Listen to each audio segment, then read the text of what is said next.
Hey Gist fams, welcome back to Obas Trending Gist, where we break down the hottest topics shaping Nigeria's political landscape. Today, we are diving deep into a brewing legal storm that has captivated social media.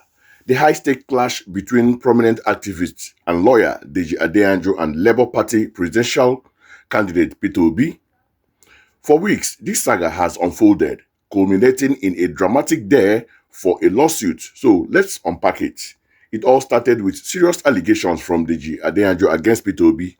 Adeyanju claimed that Peter Obi attempted to bribe him, an accusation that has sent shockwaves through the political sphere. According to Deji, he refused this alleged bribe. Now, Peter Obi's camp wasn't silent. A key figure, Ike Aboyi, an insider close to Obi, swiftly stepped forward. Aboyi reportedly serves as a crucial witness, firmly debunking Adeyanju's controversial claim about the alleged bribe attempt.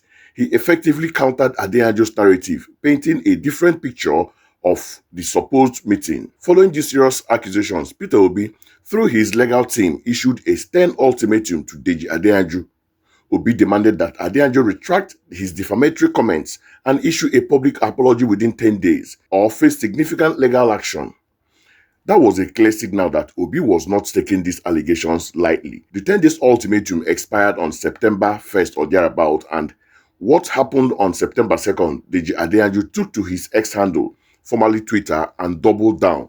Not only did he refuse to retract, but he explicitly dared Peter Obi to sue him, making even more provocative statements.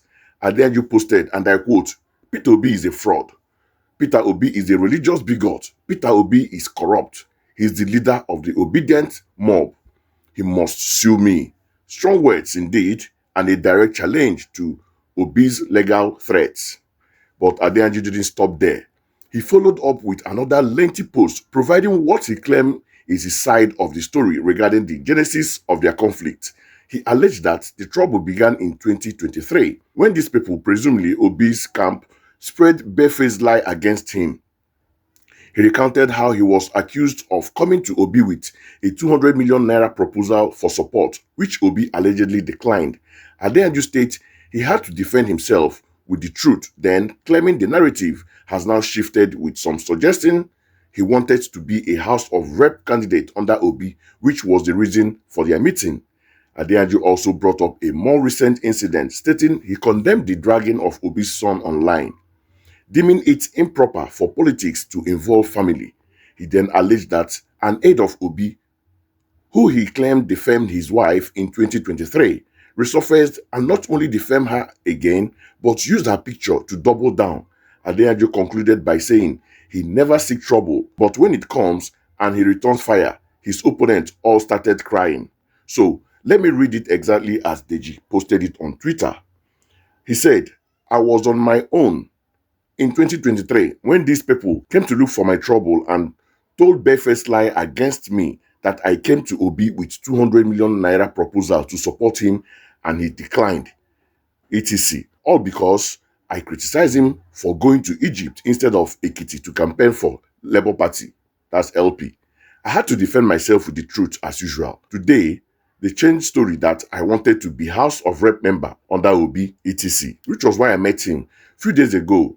They were dragging his son, and I came online to condemn it, saying it's not proper for politics to get to the level of involving kids and family members. Next thing, his aide that defamed my wife in 2023 came again and defamed her and went to the extent of now using pictures of my wife to double down. When I responded, they all started crying.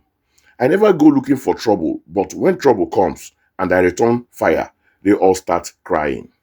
End of quote. So, what we have here is a deeply personal, highly charged, and now legally threatening showdown. Deji Adeyanju is clearly not backing down, and Peter Obi's team has already initiated legal proceedings. The ball is now firmly in the court of the Nigerian legal system. Alright, Gist fans, let's get into my critical take on this saga. First, the sheer audacity of Deji Adeyanju to not only defy a legal ultimatum, but to then publicly dare Peter Obi to sue him while reiterating and adding to the alleged defamatory statement is a significant moment in Nigerian political commentary.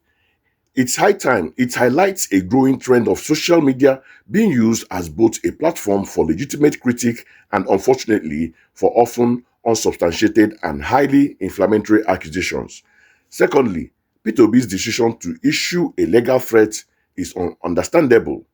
Public figures, especially those who have run for the highest office, must protect their reputation against claims that could seriously undermine their integrity and public trust. The involvement of Ike Aboyin as a witness against the bribe claim add a layer of formal dispute to Adeyanju's initial allegation. However, Adeyanju's counter-narrative, particularly his claim about the consistent defamation of his wife and the shifting stories about the purpose of his meeting with Obi, cannot be ignored.